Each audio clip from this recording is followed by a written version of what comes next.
Hello and welcome back to another episode of Under the Floorboard.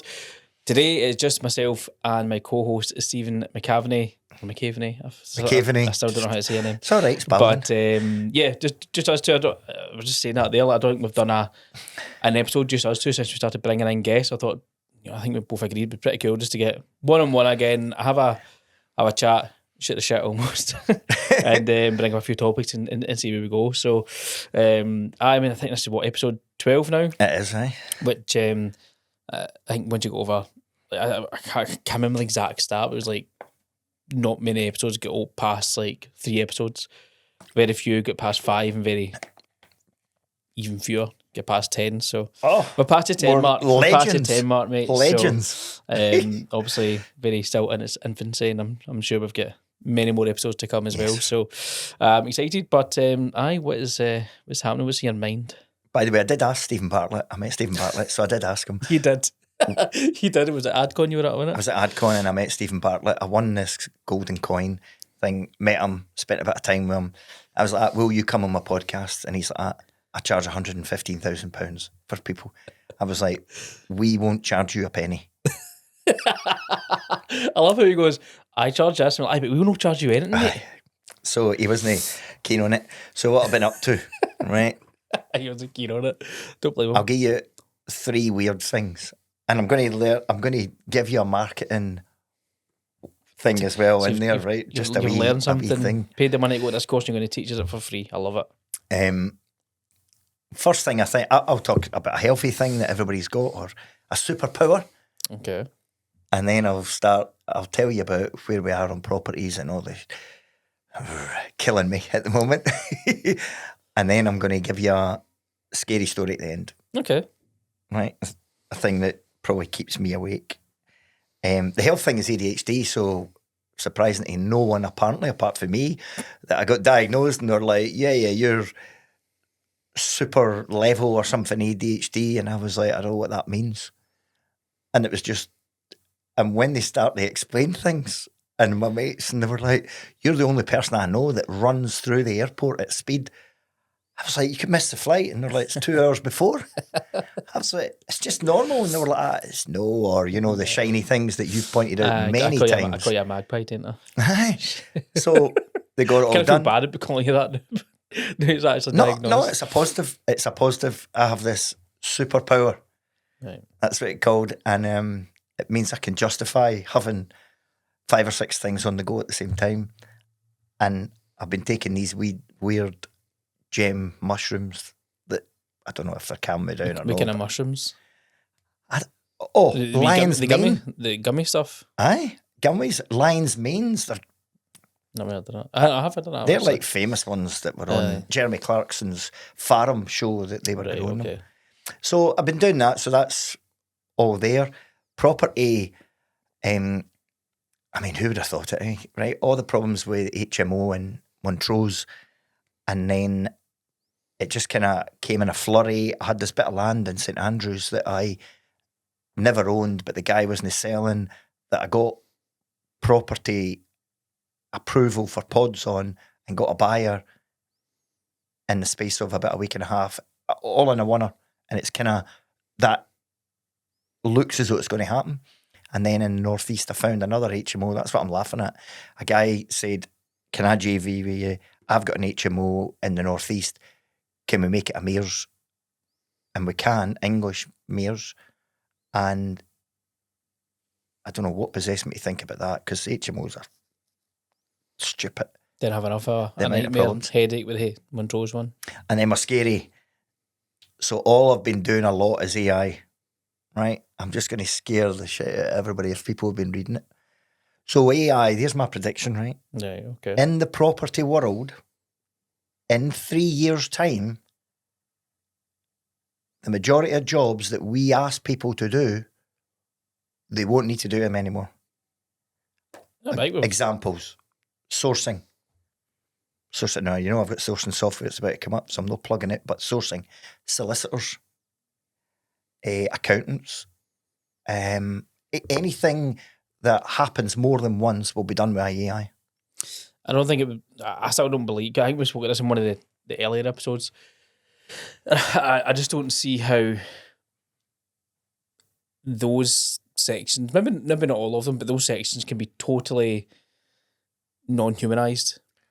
What will happen? Let's think the solicitor, because that's a hard one, right? So the sourcing side of it, how does AI go and see the property and see inside it and get pictures and videos and spot the defects and report back on that and calculate how much it's going to be to renovate it? Because it's going to expect there's going to be walkthrough videos done. And that's the only part. You're going to have a walkthrough video person. There's going to be an element to it, and AI will support it, I think, rather than overtaking it. But all properties will be found through AI. All off-markets will be found through AI quicker. All investors will be found. I know, because my software's doing it right this time. I think it'll support, I don't know, we're kind of focusing on sources, but it'll support our sources in doing that. Of course it will, but it won't, I don't think it'll, like, there won't be a need for sources, because sources can use any type of software to help with that, whether it be to filter through to say and link up investors with projects, properties, but you're still going to need that person or persons to go out and actually see the property. Because an AI software, and I don't believe there's any software that I know of, can actually go and just view a property and go, this needs this. No yet. It never will be. No yet. So I'm going to give you another weird example. But the point I guess I'm making is, if you have a sourcer that uses AI, they will benefit further than one who doesn't. I mean, I shouldn't be saying this, but if I was anybody like my son, I'm like, you should be doing this, you should be doing it. There's a thing at the moment that's come out, it's about 3 months out. You get a thing called Operator. So we have AI at the moment, ChatGPT, right? It's AI. All of the AIs are called, it doesn't matter, they're called LLMs. But anyway, you've got ChatGPT. You've got a thing called an AI agent. They're only 3 months old. An AI agent, the example they used, in fact, Stephen Bartlett used this example, physically done it. He went, go and get me 4 litres of water, sparkling Evian. And then 40 minutes later, door knocked. Guy had delivered the Evian. So what the AI agent's done is it's looked up what water he wants, pulled his credit card details, purchased it from the place that does it, ordered the delivery of it, and gave them the address to deliver it to. And he only asked, get me AI water, get me Evian water. And that's scary. Or what about, give me all I'm going to buy this house. Give me everything to do that. And it literally comes back and goes, and keep on top of this solicitor, or do all this. And they would just constantly tag and harass. And that's scary. I don't think it's scary. I think it's quite good to have, because it's just automations, really. For that side of it. So the point with the AI agent that scares the living daylights out of people is that the agent, bless you. Thank you. Shoot. The agent will do a relentless task until they complete it. And remember I said the last time, it's like AI is like a wheel. It can be put on top of a bucket and it's a wheelbarrow, or put on top of a tank. So AI agent in the wrong hands could say, go and kill that person. And it will relentlessly go and kill that person. And there's another one at the moment, just my final thing that scares, is you get AGI. So this is, the G is for general, right? And what that does is that says that, so artificial general intelligence, I forgot what the A&I stood there for a second. I need to look up ChatGPT to tell me. It rethinks. It's the movie one. Right, okay. And so it, if it feels as though, I don't know, to cross the road, it takes 15 minutes that way, and it'll relearn to cross the road quicker, and then reproduce that and produce that and produce that, and constantly improving. Now, the positive is that there will be general jobs that will not exist in 3 or 4 or 5 years that happen at the moment. But people that are on AI will learn how to use AI to improve their jobs. I mean, people are scaremongering, saying the population is going to decrease. There's going to be a huger gap between people who use it and don't. So if you think of countries that we use virtual assistants and all these types of things, like the Philippines, India, South Africa, these type of things, contact centres, all of that, they're saying will disappear. Yeah, I can see some of that though. That is just like when it starts to learn the kind of processes. I'm trying to think of one just now, but like the kind of the VAs kind of thing. Like a lot of that can be done on automations and AI and learn it all, and you need to teach it. Obviously, the kind of learns of it, the chats and everything, but that itself, I get it'll help though. I mean, it's not going to like hinder it. It will maybe hinder the people that's in that role just now, but I generally do think if you're not using AI just now, then you really should be. Yeah. I don't use it to the kind of degree I should. I do use it for a lot of things, even things that we do in the podcast. I use it for things that I do on the social side. I do it for, even for the renovation side of things. I use it for that as well. So there's loads I still use it for, and that's just the kind of the very base level. Even if it scratches the base level, there's so much more you can use with it. Yeah, but I think it's a bit like an iPhone, right? When you first get an iPhone and you've had a Nokia your whole life, and you're looking for Snake and you can't find it, but you find another game that's better, and then you read something that goes, oh, look, you can change the volumes, or you can do tunes. ChatGPT will just become, if not already, part of your everyday life, and you won't remember the day. There was one fact, just to end it, that because people were going, oh, I don't think ChatGPT will take over. And they said that in the 1900s in New York, 1900 a year, only horse and cart travelling people. And they said if you could interview the horse, stay with me on this, they would say to the horse, hey, do you think there's a risk to your job? And they went, no, for 2,000 years we've been serving humans. 13 years later, there was 0 horse and cart in New York. 13 years just didn't exist anymore. So that's my point would be, if you're not using AI, you probably want to buckle down and start getting involved. Yeah, I think, like I said, I use the very basics of it, and I think it's anything else, it's just sitting down to actually take the time to learn how to use it correctly as well, because AI, well, I'll use ChatGPT as an example, like that'll give you based on your prompts. So if you're not giving it the right prompts, you don't get the right sort of responses from it. So like learn how to use it effectively and for the right reasons. I've seen loads, like I've actually, there's a couple of accounts I follow, and it's probably one of the accounts where you look at it and they'll do something pretty cool with AI, ChatGPT, automations, and all the kind of integrated softwares, whether it be like Canva or whatever else. And the thing that they can do and create within minutes that you would think would take you days, hours, weeks, months, whatever. And I'm like, that's pretty cool. And again, that's probably only still scratching the surface of what it's really capable of. So it is only ever going to get better, and it's probably still in its very infancy of what it is. So 100%, if you're not using it, it's definitely something you should be looking to use and incorporate within any business. And some apps, I think some apps, so there's one called Sora that will come out. I did see that. I've not actually used it. When you're on ChatGPT, there's a wee bit for. Sora is the one that you can go, I used it and I went, put property one group, make it a glass building, have a Ferrari slowly driving up. I'm not that bored with Ferraris, but have some Ferrari slowly driving up, have people walking past in slow motion and then speeding up and slowing down and speeding up. And Sora designed it for me. And it's a video they created, and it's just absolutely inch perfect.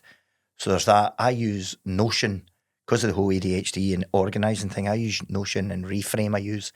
And an app I would tell everybody to use is called Tick, which is a organising app. And then the one scary thing I've been playing with is called Syllable. You put 5 hours worth of videos, content videos, and it's handy if you're using the same clothes or whatever. You record them, and then from that point forward, you never have to record another video again. You type the content from ChatGPT, and it'll use the images to do videos for you. And they're absolutely perfect. That's scary. When you say videos, do you mean like in front of a camera, does you speaking videos? Facebook videos.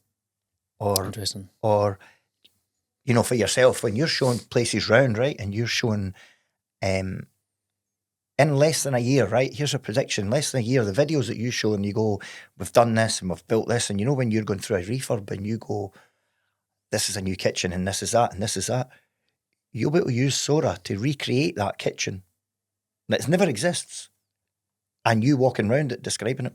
Yeah. But sure that takes some input from you as well, like your images for your kitchen and all that you have used. But that's the job that people will change to. Mm-hmm. Do you see what I mean? People, I'm not saying the world's going to end and we're all going to die. I'm just saying that your job will change and you need to get on the train to go, I'm going to be the conductor of AI and orchestrate it rather than, like, if you just do nothing, then... There was even one, I cannot remember the name of this, I've got it written down somewhere. It was in one of the events I was at, and they were speaking about basically an AI email software system. So an email would come through, it would basically go back into, if you've got a chain going on as well, like it would see the chain, it would read everything and kind of basically understand what's going on, and it would write a response. It wouldn't send it, but it would write a response based on everything that's there and everything else to sound like you, and it'd go into your drafts. So that, say you get an email during the day, right? So you don't look at your emails all day, that's part of your routine. So between hours of, 9 a.m. and say 5 p.m, you don't look at emails. It's a distraction. You don't do it until 6:30 p.m. or 8 p.m. at night. You go in and every email's been sent to you. And I'm assuming there's a kind of filtration there that you can take away your spam ones. But if you're in a conversation with somebody, they'll respond to the email, put it in your draft, so that all you need to do is go, sounds good, and hit send. And I think that's pretty mental, the fact that AI will just read your email chain, coordinate a response based on everything that's happened, and then all you need to do is maybe spell check it a little bit, make it sound more like you. But as it grows, that'll grow whenever you change things as well. And all you need to do is hit send when you're happy with it. So you don't need to type the email anymore. It's mental. Which I think, productivity wise, I think it's pretty awesome. It's exciting, isn't it? I mean, it is definitely exciting to think the things that can happen, but it's also, like you say, it's pretty scary. Like, from what it can achieve. Not that I like, I've tried to word this without sounding serious, but I seen a guy on TikTok, and he was building like an AI OnlyFans model. So he would build like an AI model, and they would be on OnlyFans, and people can subscribe to that. And I'm like, that's weird and creepy at the same time, but like, that's somebody's making money off that now. They've used AI to create an OnlyFans model, and people subscribe to that and make money off it. Do you know what I mean? Yeah, there's AI software that you can, in English words, you can say, please create me a website that does this, and you describe it, so you get ChatGPT to give you it, so no technical. This software will build it for you. There was a guy doing it 4 months ago, and he was going on to Upworks for people to go, I want a website that does this. He was very quickly getting this software to build it. Then he's messaging them saying, I've actually already built software, this website. Do you want to buy it? And he wasn't doing anything at all. And I'm like, fair play to the guy if he can. Yeah. So websites, he says it was taking them 15 minutes to build a website. I think with websites, with things like AI and ChatGPT, I just don't know how. Because see, unless you know what needs to go into a website for security and SSL certificates and all these other things, unless you specify that, does ChatGPT or whatever software you're using, AI software you're using, does that know it needs to incorporate all those things?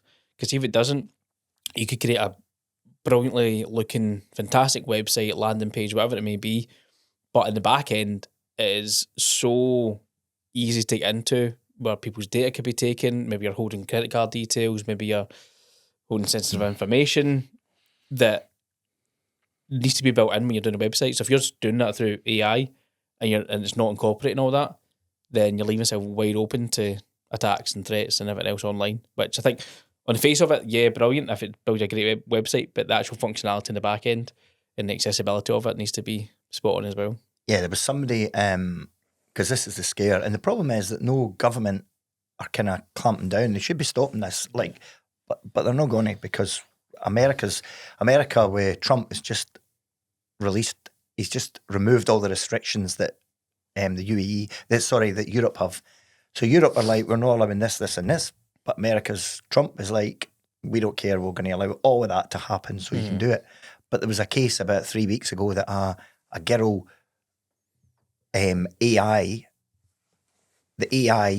copied. They got the AI to copy the girl's voice, and then they made a video that basically says, "Hi, Mum, I'm stuck. Can you send me £200 to this account?" I think I've seen that. And that's, but but I'm going to do a wee test, right? We're going out in a couple of weeks, right? You ready? I'm going to create an AI agent. I'm going to get it to email you. It's going to ask what type of food you like. It's going to find the best restaurant and book it. You're actually done that. I used ChatGPT, so I was meeting. But I'm not going to do it. I'm not going to say go and find a restaurant. I'm just going to go. I'm going to make it book the reservation. No, and aye. If there's a deposit to pay, it will take it off my card. That's what I'm saying. No, like I done it with. I was meeting two people for a lunch. And there's we know been By the way, I wasn't one of them. No, it wasn't you. Right. No. So I was meeting them, and I was like, I don't actually know, because I don't really go out in Glasgow as much, like to eat or restaurants and that. So like I don't know where to go, but I'm not exactly going to take them to like Subway. So I was like, right, where'd I go? And she was saying like, I've got a meeting. I'll need to jump off maybe 3/4 of the way through. I've got a meeting I need to do. So I need somewhere that's got a space for me that's going to be quiet. Mm-hmm. Plug it to ChatGPT. Look, here's a time, here's a date. This is the kind of variables behind it. Here's what I'm meeting. This is the kind of the setting I'm looking for. It's the type of meeting it is, and constraint needs to have somewhere they can also jump on a video call on a laptop, and it spat out like 5 or 6 restaurants to say these are good here. It's quiet during this period here. So you can go on like Google and it'll tell you like if it's quiet, usually at this time of period of day and stuff like that. And the current location wise, say this will be a perfect location. It's just off the motorway, takes you 2 minutes, great parking, and I'm like, decent. Went there, I was absolutely spot on. So I like planned out that meeting, basically. Do you know what I mean? So it's the same idea. You if you've got paid ChatGPT and you get deep search, look up your name. It'll freak you out. I'm telling you. No. Just go, tell me about in the name. It will write 5-page bio about you.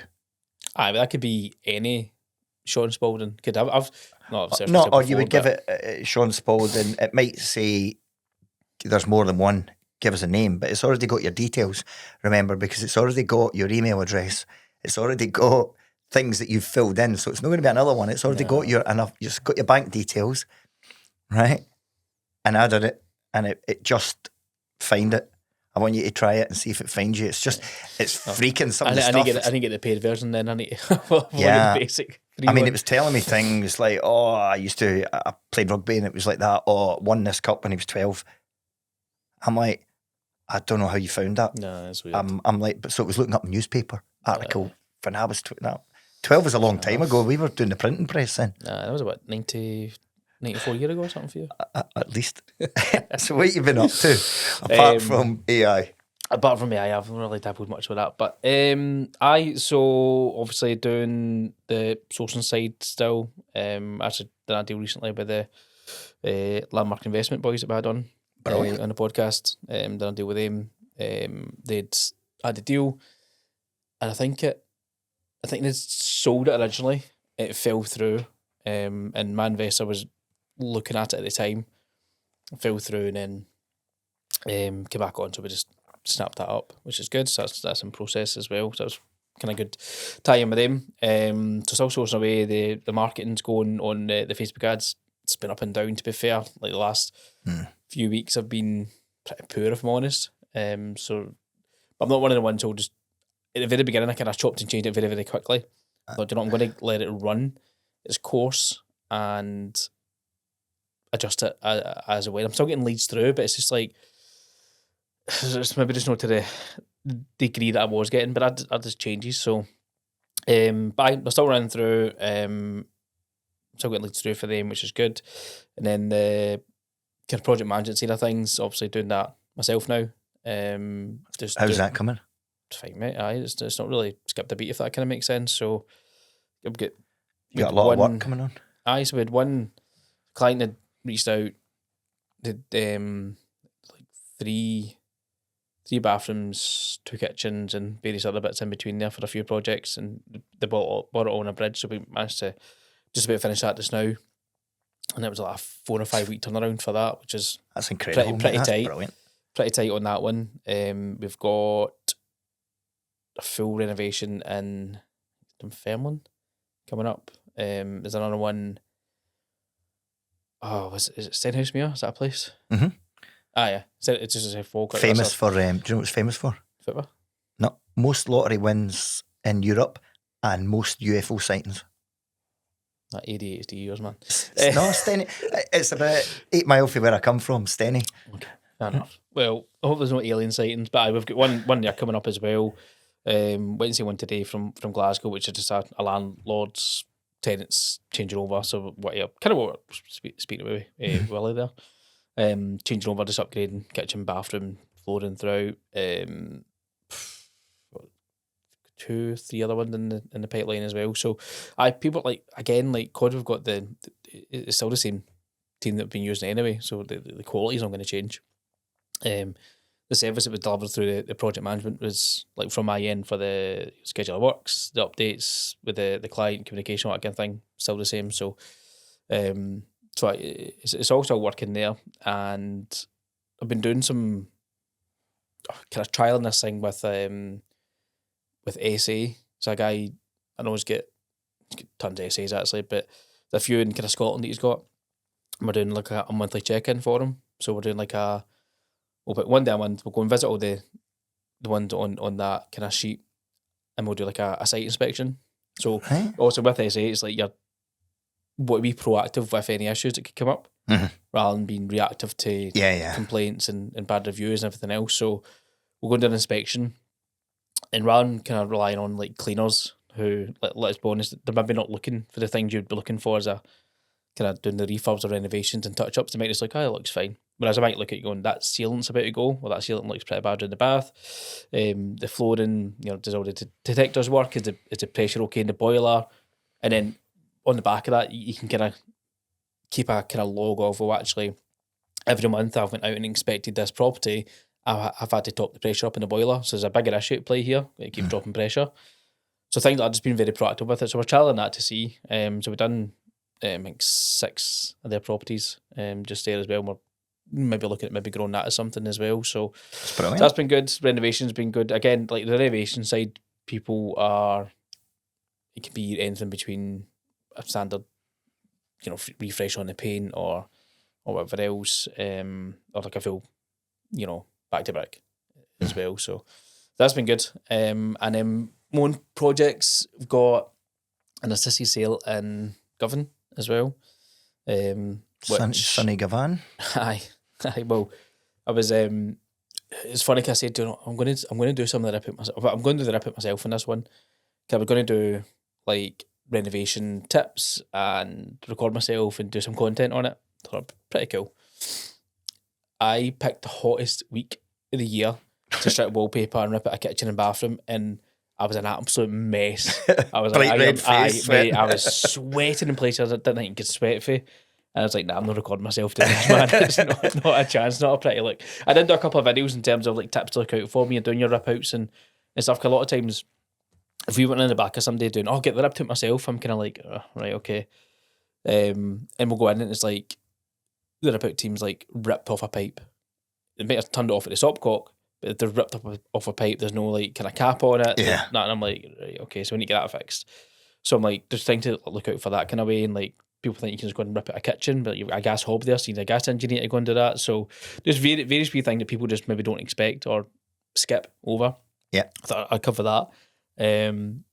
Massive. I used to do it for my dad when I was younger, doing the strip outs and the wallpaper stripping and all that. A massive appreciation for that again, man, because I was sweating buckets taking that wall. I think I'd done like 3 rooms in like 2 days, so it was actually all right, but oh my word, sweating it out, man. Ripping up all the carpets, and I've done a few wee tips on that. So that one's a pretty cool one. That'll be a kind of 4 or 5 week turnaround I'm looking at for that one. So that's a kitchen, bathroom, flooring throughout, decor, and I was toying with new doors as well, but I'm doing a kind of smallish budget on this one. Cause just for where it is, it doesn't need anything lavish, do you know what I mean? And then I've got a flip going through conveyancing just now, so hopefully by the time this comes out, it's actually done. That one is investor funded as well. So we're using, so leveraging one of the properties he's got that's unencumbered, taking a bridge off of that basically. All right, aye. That'll pay for pretty much majority of the renovation deposit and a few other kind of fees in between there, and then he's adding money to top up the rest of it for the renovation stuff. So again, I'll get the team in to go and do that, get us the best price with the best quality and get it all done, and that should complete end of July, I'm sure. So like I say, by the time this one comes out, it'll probably be there or thereabouts doing that. So that one's pretty cool as well. A lot of vertical incomes coming in. Well, it's all one of the ones. It's all good to have, but they're further down the line when they come in. Do you know what I mean? So, Aye, but it's still money. I've been doing since I went on the AdCon course and I signed up on the upsell. You know, I'm the worst person in the world to be upselling to because I'm straight away like that. No. So I went up and I done it. It has been really good actually, and I've recorded 1.5 webinars now. One of the ones is Dubai investors coming in because I went across there. Dubai investors coming across to Mears, so I've done one in there, and then an AI one is the one I'm doing because I'm going to do an AI course probably I suspect before you do your course. If you probably, mate, come on, man, it's still in the back burner. Like there's so many things that just come forward with it. It's probably one of the things if you just had to set aside time and actually sat down and done it. I know done a kind of a trial run with yourself. Aye. And I think it went pretty well, but it was like it's just setting time to actually go. It's a lot of things to do. Put the content together, make sure it's actually valuable in terms of what you're given, and like book a venue or book a room or whatever. Do you know what I mean? It's a lot of time and effort, and I just at the time I didn't have enough, I suppose, time put aside to actually go and focus on it because things just come up. Do you know what you need? Come up. Everything else. You need an AI agent to write the content, book the venue. No, I've got that. I invite people out. I've got the content there. The content's in here. So I'll get that sorted. But I've been doing that as well. And VSLs, virtual sales letters or something. Right. It's just like a video letter. I've been doing those, and then I've been doing funny videos that actually aren't funny. No, I was going to say I've not seen any of your funny videos. I've not done them yet because do you know when you have to do things like 8 times? I mean, I don't imagine how people do it, but see, the first time you're like, haha. See, by the time the third comes, like, no, this just isn't funny. Pre-scripted kind of humour isn't funny to me. No. Like, see if it's like scripted and you can tell it's scripted, I'm like, it's just all so right, funny. well, don't be judging me on these funny videos. Oh, no, well, that's fine. Actually, the best video I ever had that I bought for £6, got a guy to write it for £6, was a guy coming out his house, an American one, a guy coming out his house, and as he came out, his jacket got stuck in the door, and so he kind of ripped the jacket. He went to go down the stairs, fell over the dog or a cat or something. Sprinklers came on, stood on a rake, and while this was all going on, there was a car speeding up the road, and you see him doing things, and the car's speeding, and it's like big Dodge Charger, and he's like, oh, and then you see all these things, and then it comes, and just as he gets to the road, the car slams on the brakes, and it goes like that. Don't leave anything to chance. If you want to buy property, contact Property One Group. Right? And it was just so funnily, cheekily, it was so cringing, but it's the most amount of people I've had on it. I'm not joking, right? It was just, because it was just, so I did see someone in that AdCon that only done videos, and she only done funny videos, and she's like, I can't even remember her name. I'll find her name and I'll add it to the thing. And then the other person I was listening to, that everybody has to listen to, is a guy called David J.P. Phillips. Right? I keep talking about it. I know, he's welcome today as well. He's absolutely brilliant. You should do it. Don't go to his upsell because it's there, but do his YouTubes. So I think I've been doing that because I'm going to keep doing the sourcing a wee bit. I'm going to keep doing Mears because people know. Is that the plan for the rest of the year? Because we are recording this in May, end of May, 20th of May, 21st of May. So we're pretty much halfway through a year, nearly, aren't we? By the end of June, the 15 bed that I've got in the northeast will be done at £400 a room. Nice. On a JV. That would be a nice lift. And I'll have the investor set up, and my AI agent will be set up with operator to let me do stuff, and I'll have taken you out and booked a hotel. Hotel? Oh, excuse me, Vicar. Buy me dinner first. Come on, hey, I'm not cheap. I hope it doesn't book a hotel, by the way. Hang on a second here. Petals on the bed and all sorts, mate. Swan tills together in a wee love heart shape. Yeah, little bottle of pomade. But it'll book the restaurant by the time we listen again, and that'll be a brilliant test. And then I'll have started to write the content for the training that's going to put a rocket up your arse. Okay, fair enough. And what is your next predictions by the time the next one comes? Predictions? Or what are you, by the time, when we went on that training course and you write a letter and you say, I'll read it in a year? I get it through again. I was halfway there. And I think when you do these kind of things, like you write yourself in the future, you're just making up the most lavish plans.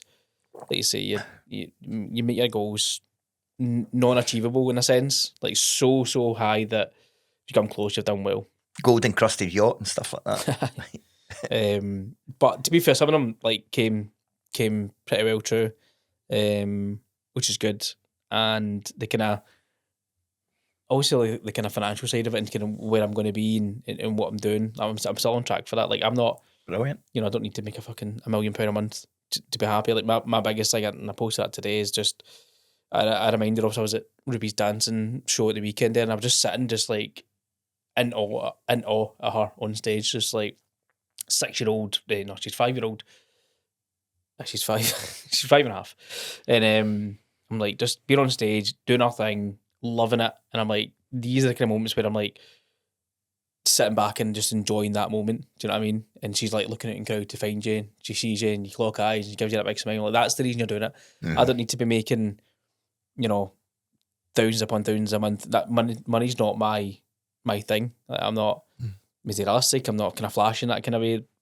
Does money give you the opportunity to go and do nice things, go nice holidays and buy nice things? Of course it does. But for me, having that freedom to go and do what I need to do for them, enjoy those kind of moments, is more important to me than getting up at 5 o'clock in the morning. And I think I said it to last time, I've had somebody say to me, like, I can't believe you don't start your day till 9 o'clock. I'm like, yeah, that's what it is to me. I've got my priorities to go and do that. I mean, I might have some stressful mornings getting ready for school and getting our hair done, but those are my priorities, not how much money can I make today. And that might seem very weird to some folk to say, like, how can you not be money driven? But I'm not money driven. I would, like, if you are going to, like, I do want to make a lot of money. Of course I do, because like I say, it does give you those opportunities to go and do nice things, but it's not the forefront of my mind to go and do that.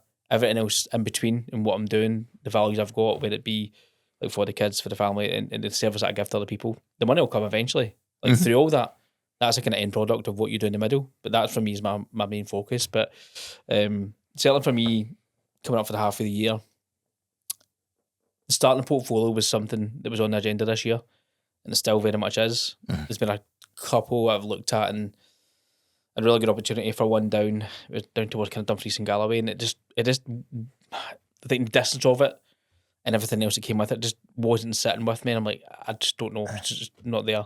Really good deal, really good opportunity, but for me, it has to feel right as well. So never done it. But in terms of, like, I mean, going back to that, the flip, fully investor funded, assisted sale, fully investor funded, so none of my own money get in, but then make money from that. Starting portfolio will be second half of the year, but like things now, and continue to do the sourcing, continue to do the PM, and just enjoying it, mate. Like, honestly, just enjoying every day. Do you know what I mean? Having that time to wake up and just and do whatever you want to do. But I think I do think that we're the end of this breed of, we're going to enjoy a career. Honestly, I do believe this. I've spoke to my son and his pals, and there's no one at that young age. I'm going to sound like an old person here, right? You are an old person. And I am. First of all, go out with the kids for lunch or anything, we might have a bottle of wine, and I'll go back to the house and I'll be like, "Do you want a drink?" And they're like, "Just a water will be fine." So pubs are going to close, right? Because people don't know that drink mentality anymore. There's not a lot of it. And also, my son's like that. I says, "What do you want to be when you're older?" And he's like, "I just want to have money." He's like, "I want to have money." And I was like, "But what job do you want?" He's like, "I'm not bothered." You know, and and I was like, maybe it's just my son, it's a wee greedy bastard. I'm like, but it's not. I know what you mean. There's a weird concept of like having a job, a title, a career, whatever it may be, like just to make money, be it be. Like I've seen a lot of people, like obviously things like, what do you call it, like streamers and there's a Mr. job Beast. Called, there's a job, I say a job, but somebody does like clipping, not just someone, but people do like clipping. So they'll go and like find like the like popular like Mr. Beast and all that, and they'll find their YouTube clips and they'll just clip sections of them, put them on like things like TikTok and all that, and then per view, if they get like millions of views, they get money for it. Mental. But again, you can speed all that up with like OPS clip and all that kind of thing as well. Yeah. So like those are different roles or jobs that just never were a thing. Do you know what I mean? But go back to the no drinking thing. Like obviously I done that at the start of the year.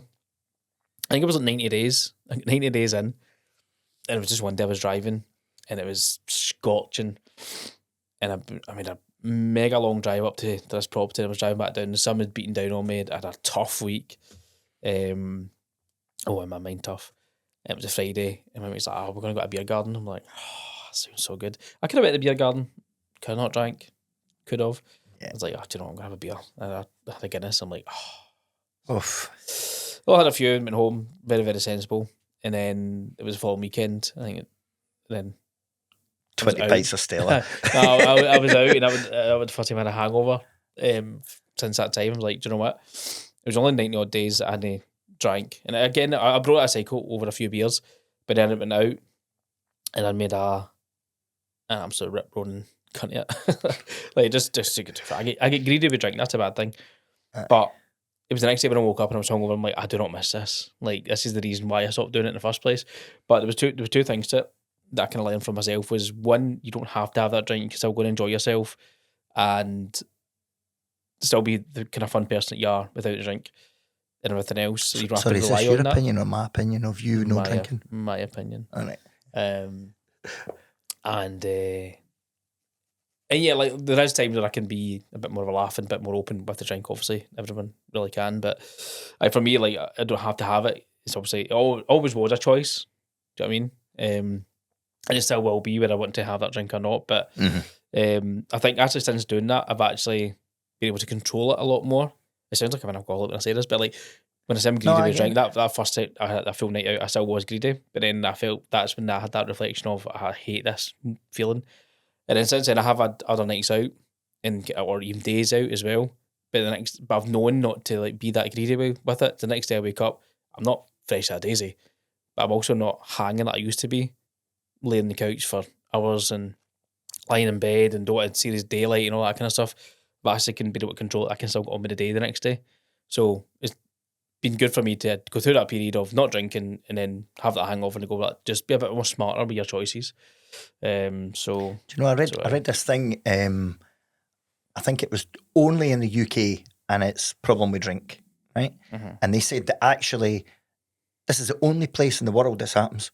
And they said if you are in a crowd of people drinking, you will drink 60% of your drink and then go and get around. And they said, so you're speed drinking if you're in a group. You don't wait to the end. Only in Britain, the only place in the world that does this, that actually when you're in a crowd, you go, I'll get the rounding. And you've still got 40% of it left, because nobody ever goes, oh, let's all finish, right? Shall we think about getting a drink now? At that point, you're already on your pint and you're halfway down it.